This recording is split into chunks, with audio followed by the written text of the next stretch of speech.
Schrodinger wave equation.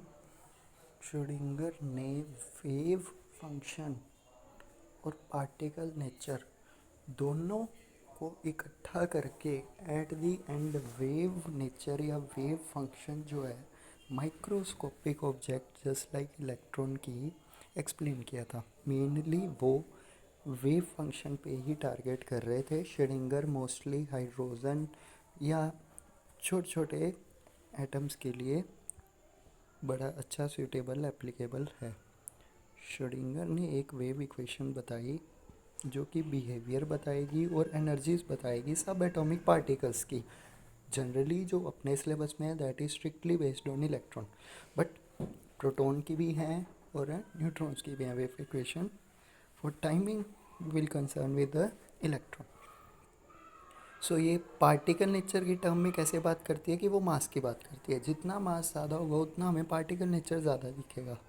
और wave nature के इन्होंने साई से रिप्रेजेंट किया। साई का खुद कोई भी फिजिकल सिग्निफिकेंस नहीं है, बट साई स्क्वायर का फिजिकल सिग्निफिकेंस है। साई स्क्वायर क्या बताता है? Probability of finding an electron around nucleus की न्यूक्लियस के अराउंड कितनी की प्रोबेबिलिटी है इलेक्ट्रॉन को फाइंड करने की। तो एम से रिप्रेजेंट किया पार्टिकल नेचर को, साई से रिप्रेजेंट किया वेव नेचर को। First of all we are taking standing wave. Standing wave क्या होता है? जिसका स्टार्टिंग एंड एंड पॉइंट हमें पता है कि उसका इनिशिएटिंग पॉइंट और एंड पॉइंट हमें पता है। वो वेव मान लो दो रस्सियाँ हैं, वो इस तरह से आपको वेव बनती हुई दिखाई देगी। जब भी दो रस्सियों को शेक करोगे तो इस तरह से वेव्स बनती दिखाई देंगी हमें। तो वो एक स्टैंडिंग वेव की तरह, क्योंकि उन्होंने इस पर्टिकुलर ब्लू रोप ने वापस आ ही जाना है। इस पर्टिकुलर ब्लू रोप ने ये सारा जो भी इन्होंने वेव नेचर किया है वो इन्होंने रीबाउंड करके वैसे ही एग्जैक्टली अपनी ओरिजिनल पोजीशन पे आ जाना है। Standing wave. Let us suppose if only x axis में डिस्प्लेसमेंट हुई है, एक्स डायरेक्शन में डिस्प्लेसमेंट हुई है ओरिजिन से। लैम्डा अगर वेवलेंथ है, वेवलेंथ क्या होता है? दो एडजेसेंट क्रेस्ट और दो एडजेसेंट ट्रफ्स। क्रेस्ट ऊपर वाले, ट्रफ्स नीचे वाले। दो एडजेसेंट क्रेस्ट या दो एडजेसेंट ट्रफ्स के बीच का डिस्टेंस, उसको अपन क्या बोलते हैं? वेवलेंथ। अब अगर ये कंप्लीट एक वेव बनाती है, कितना सरकमफ्रेंस ये एक्वायर करती है? 2πx। 2πr होता है रेडियस, यहाँ पे x डिस्प्लेसमेंट हुई है, सो 2πx। 2πx let us suppose जो भी अपन जहाँ पे भी प्रिडिक्ट कर रहे हैं कि इलेक्ट्रॉन की पॉसिबिलिटीज़ हैं, तो उनका जो सरकमफ्रेंस है वो क्या आएगा? 2πx। 2πx में कितनी नंबर ऑफ वेव्स या कितनी वेवलेंथ्स आ रही हैं? N lambda. कितनी आ रही हैं? N lambda. Lambda is wavelength. So n की वैल्यू क्या आ जाएगी? 2πx upon lambda. 2πx upon lambda. ठीक है। अब जो वेव फंक्शन, ये जो वेव फंक्शन प्रिडिक्ट कर रही है वो क्या है अपने पास? वेव फंक्शन जो भी प्रिडिक्ट कर रही है वो क्या है अपने पास है? That is directly proportional to sine curve. ये कर्व कौन सी है अपने पास? ये साइनोसोडियल कर्व है। साइन की कर्व होती है ना, साइन 0 0, साइन 91, साइन 180, साइन 270 -1। ये जो कर्व अपन ने स्टैंडिंग वेव ट्रेस किया है that is sinusoidal in nature, जो साइन फंक्शन को फॉलो करती है, साइन थीटा को फॉलो करती है। वो डायरेक्टली प्रोपोर्शन था साइन के। डायरेक्टली प्रोपोर्शन का सिंबल हटा के कांस्टेंट आ गया, that is constant of proportionality A. Psi किसके इक्वल आ गया? A sine 2πx by lambda. 2πx by lambda कहाँ से आया? अगेन जो वो इलेक्ट्रॉन सरकमफ्रेंस फॉलो कर रहा है वो टोटल सरकमफ्रेंस कितना है? 2πx। मान लो ये सरकमफ्रेंस है 2πx। इसमें कितनी नंबर ऑफ वेव्स बन सकती हैं एग्जैक्टली? हर वेव अगर इक्वल पार्टीशन की है तो मान लो n वेव्स बन रही हैं, सो n लैम्डा। सो 2πx सरकमफ्रेंस को फॉलो कर रहा है n लैम्डा, तो n क्या आ जाएगा? 2πx by lambda. तो ये कितना एंगल ट्रेस करेगा, मतलब n कितना एंगल ट्रेस करेगा, दैट इज़ n। n क्या है, 2πx/λ। तो हमारी स्टार्टिंग कहाँ से होती है, psi is equals to a sin 2πx/λ। Now we are differentiating both sides with respect to x। अगर आप एक्स स्क्वायर का डिफ्रेंशिएशन करते हो तो वो क्या आता है, पावर आगे आ गई, पावर एक माइनस कर दिया, तो आप ऐसे लिखते हो 2x। क्या लिखते हो, 2x। Differentiation of x square क्या होगा, 2x। पर ये 2x नहीं है, दरअसल इसके साथ हम x का दोबारा डिफ्रेंशिएशन करते हैं जो कि 1 आता है, इसलिए आंसर क्या आ गया, 2x। मीन क्या कहना चाहता हूँ, अगर आपने डेरिवेटिव करना है साइन ऑफ एंगल तो सिर्फ साइन का डेरिवेटिव कोज ना करो, एंगल का भी डेरिवेटिव करो। साइन थीटा का डेरिवेटिव जो होता है दैट इज नॉट जस्ट कि साइन आ गया तो उसका डेरिवेटिव कोज है, पर अंदर थीटा का भी डेरिवेटिव करना है। यहाँ पे क्या है, साइन का एंगल क्या है, 2πx/λ। तो आपने साइन का डेरिवेटिव तो कर दिया, दैट इज कोस 2πx/λ, पर साथ में डेरिवेटिव और किसका करना है, 2πx/λ का भी करना है। डिफ्रेंशिएट कर रहे हो with respect to x, wave function psi को, उसका डेरिवेटिव किया आपने, that is a sin 2πx/λ। अब a तो कांस्टेंट है, कांस्टेंट डिफ्रेंशिएशन से बाहर आ गया, साइन का derivative cos 2πx/λ, then 2πx/λ का भी डेरिवेटिव किया, तो 2πx/λ, ये बड़ा ज़रूरी है, बच्चे भूल जाते हैं। इसका डिफ्रेंशिएशन क्या होगा, 2π तो इसमें आ ही नहीं रहा, आप तो डेरिवेटिव x के साथ कर रहे हो, लैम्डा भी नहीं आ रहा, तो 2π/λ बाहर आ गया, वो कांस्टेंट हो गया। Derivative of x with respect to x is 1, तो cos 2πx/λ आएगा ही आएगा। इसका डेरिवेटिव क्या बनेगा, 2π/λ। क्या बनेगा, 2π/λ। फर्स्ट डिफ्रेंशिएशन अपना हो चुका है, हमने ये रिजल्ट पा लिया है। अब दोबारा डिफ्रेंशिएशन करते हैं अगेन।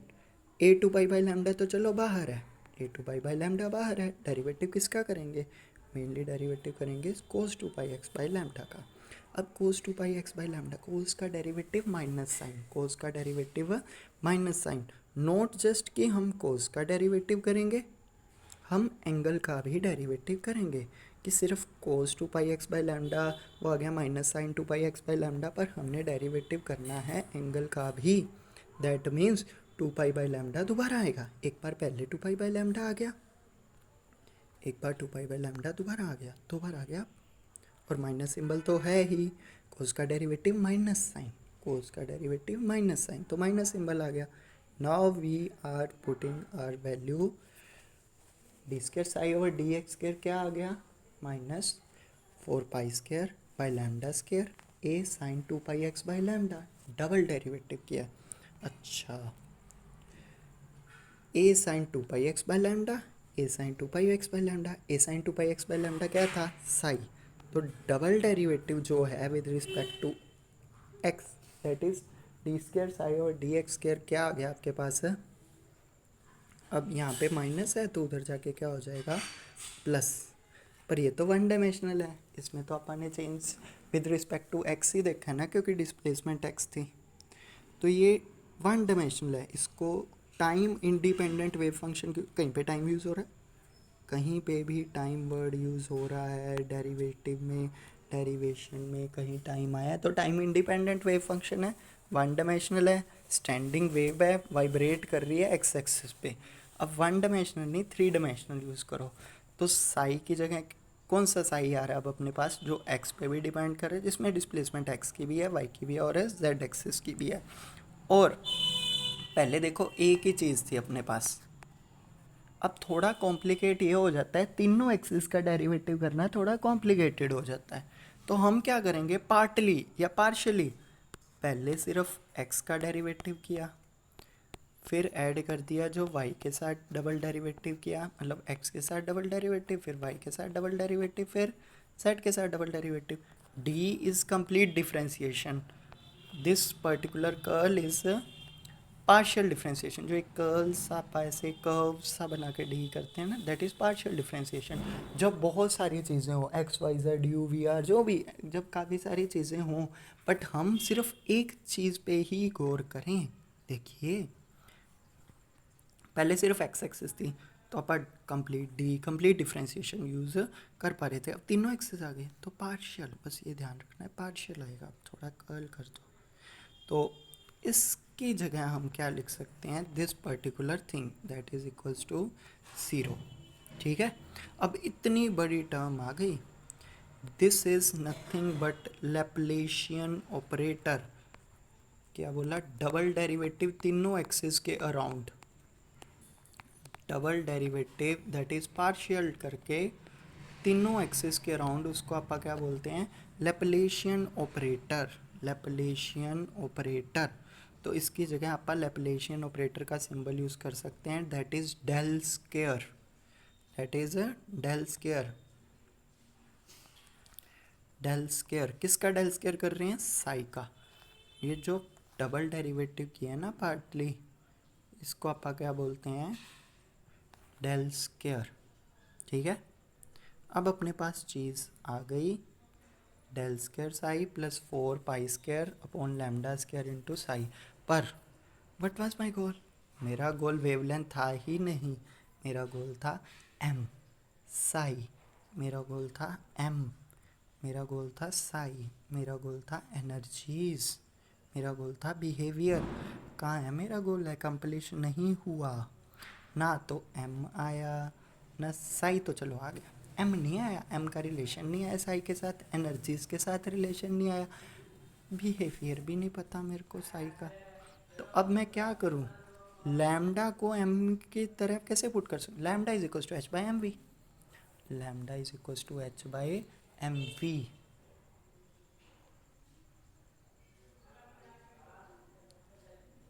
पुट कर दूं यहाँ पे, lambda is equal to h by m v, पर मेरे पास लैम्डा स्क्वायर था तो मैंने इस तरह से पुट कर दिया स्क्वायर की टर्म में। अब नीचे है ये ऊपर आ जाएगा, अपने पास क्या बन जाएगी इक्वेशन है 9, अपने पास क्या बन जाएगी इक्वेशन 9। अब इक्वेशन 9 में एम तो आ गया जी, साई भी आ गया जी, बट एनर्जी कहाँ है, वेयर इज एनर्जी, कहाँ एनर्जी, वेलोसिटी दी हुई है, इन टर्म्स ऑफ एनर्जी निकाल लेते हैं, total energy kinetic plus potential, potential energy capital V सब बताना होता है बीच में, जिसको आप कहते हैं ना क्या डिनोट किया है, क्या नोटेशन यूज़ किया, वो बतानी होती है। भी यहाँ पे ये चीज़ क्या रिप्रेजेंट कर रही है, साई क्या है, वेव फंक्शन है, 2πx क्या है, सरकमफ्रेंस है, लैम्डा क्या है, वेव लेंथ है। जब भी कोई नई टर्म इंट्रोड्यूस करो उसके बारे में बताओ, कैपिटल वी क्या है, स्मॉल वी क्या है, capital V is always potential energy, small V is velocity. ठीक है, तो ई किसके इक्वल आ जाएगा, half M V square plus capital V के इक्वल आ जाएगा। रीअरेंज करके हमने वी स्क्वायर की वैल्यू निकाल ली, क्योंकि वी स्क्वायर था 9th इक्वेशन में। देखो पहले तो कैपिटल वी उधर ले गए, फिर 2 से मल्टीप्लाई कर दिया, फिर m से डिवाइड कर दिया। पर्टिकुलरली इस पीडीएफ में आपको एक एक स्टेप इंट्रोड्यूस करवाया गया है।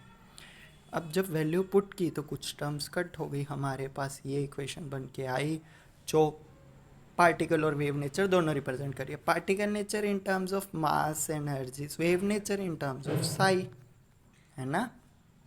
अब ई माइनस वी ब्रैकेट में है ना, तो इनको अलग अलग कर दिया, फिर ई वाली चीज़ टोटल एनर्जी वाली चीज़ एक जगह ले गए, क्योंकि मुझे तो टोटल एनर्जी की टर्म में चाहिए, टोटल एनर्जी वाली चीज़ एक जगह ले गए, बाकी दोनों एक जगह रख दी। अब मुझे ई साई चाहिए सिर्फ, मुझे 8 pi square M by H square नहीं चाहिए, तो इसको वैनिश कैसे करूं, इसके ऑपोजिट से मल्टीप्लाई कर दूं, तो एच स्क्वायर ऊपर है, स्क्वायर नीचे कट हो जाएगा, 8 पाई स्क्वायर एम ऊपर था, यहाँ पे 8 पाई स्क्वायर एम नीचे है, ये कट हो जाएगा, जो भी बन के आ गया ना ये वाला, इसके उल्टे से मल्टीप्लाई कर दो, रेसिप्रोकेट करके मल्टीप्लाई, रेसिप्रोकल मल्टीप्लाई कर दो, उससे क्या होगा, प्रॉपर पूरे से ही करना है मल्टीप्लाई, हमारे पास ई साई ये रिलेशन बन के आ जाएगा। अब थोड़ा सा यहाँ पे ध्यान देना है कि इसमें वैल्यू पुट करनी है। देखो ये साई साई दोनों कॉमन आ जाएंगे, अपने पास इक्वेशन 12 बन जाएगी। वैल्यू पुट करनी है किसकी, एच कट को क्या पुट करोगे, h/2 पाई। तो दोनों तरफ मैंने स्क्वायर कर दिया, फिर दोनों तरफ मैंने 2m से डिवाइड कर दिया। अल्टीमेटली इस तरह से किया है कि ये सब h²/8 पाई स्क्वायर m की जगह मैं छोटी सी टर्म लिख पाऊँ h कट स्क्वायर, इसको h बार स्क्वायर, थोड़ी लाइन लगा दो h पे, या h कट स्क्वायर भी बोलते हैं, ज़्यादा h कट स्क्वायर बोलते हैं। इसकी वैल्यू यहाँ पुट कर दी, h कट स्क्वायर 2m की वैल्यू यहाँ पुट कर दी। इसके अंदर माइनस सिंबल था, ध्यान ये रखना है, ठीक है।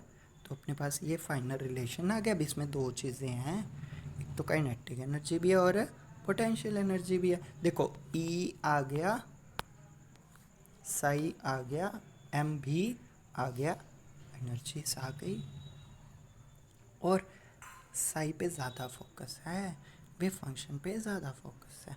अब ई साई को, इस सब को क्या लिख दिया अपन ने, एच कैप, हैमिल्टोनियन ऑपरेटर। इसको क्या बोलते हैं, Hamiltonian operator, H cap. H cap में क्या क्या आ रहा है, दो चीज़ें हैं, एक तो पोटेंशियल एनर्जी है, तो दूसरी क्या होगी, काइनेटिक एनर्जी। तो हमने टोटल एनर्जी की वेव फंक्शन को लिख दिया sum of kinetic energy and potential energy in terms of Hamiltonian operator.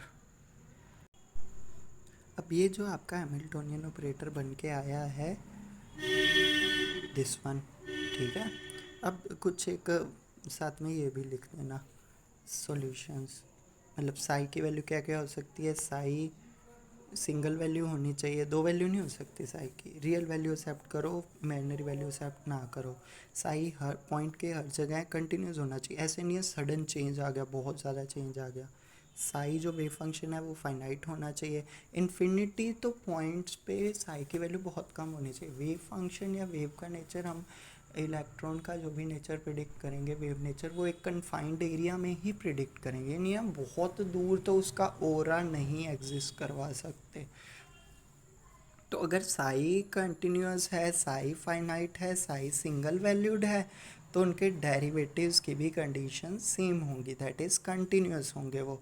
और मैक्सिमम प्रोबेबिलिटी क्या है, साई स्क्वायर अभी बताया था ना स्टार्टिंग में, साई वेव फंक्शन है जिसका कोई फिजिकल सिग्निफिकेंस नहीं है, बट साई स्क्वायर का है। क्या फिजिकल सिग्निफिकेंस है साई स्क्वायर का, कि वो total probability of finding an electron बताते हैं। तो मैक्सिमम वैल्यू क्या आएगी, मैक्सिमम प्रोबेबिलिटी क्या होती है, 1।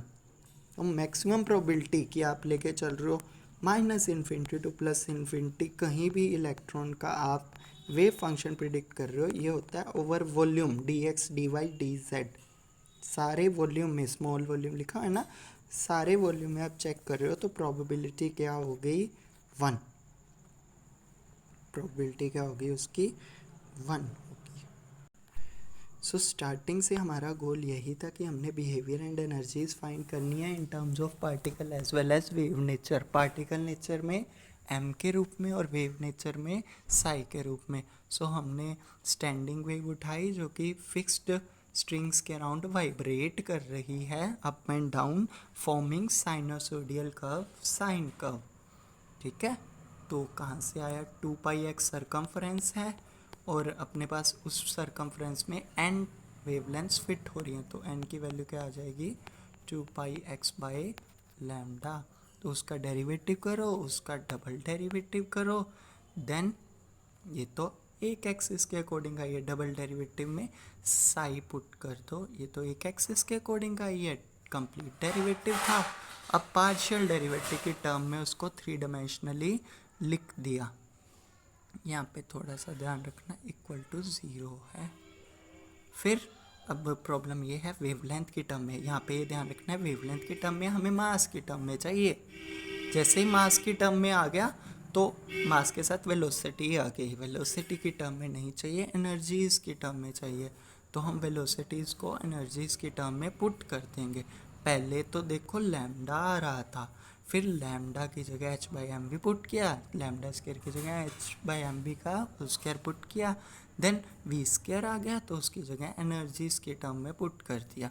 हमारे पास ये रिक्वायर्ड रिलेशन आ जाएगा। प्रॉब्लम ये है हमें तो ई साई की टर्म में चाहिए, तो हमने ई साई वाली टर्म एक जगह रख ली, बट अभी भी 8 पाई स्क्वायर m/s है, किसी तरह उसको कट कर दिया, अभी उसके रेसिप्रोकल से मल्टीप्लाई कर दिया, तो ई साई आ गया, बट ये बड़ी हैवी टर्म आ गई अपने पास, तो हमने एच कट को पुट कर दिया। एच कट क्या आ जाएगा, h/2 पाई, इस टर्म में उसको लिख दिया, and then you will get your required answer. Hamiltonian operator बताना है एंड पे, और अभी आपको कुछ बुक के रूप में 2-4 पॉइंट्स बताए थे, finite, single valued, continuous, real part उठाओ, इमेजिनरी ना उठाओ, और डेरिवेटिव, डबल डेरिवेटिव कंटिन्यूस रहेंगे, मैक्सिमम प्रोबेबिलिटी 1 रहेगी।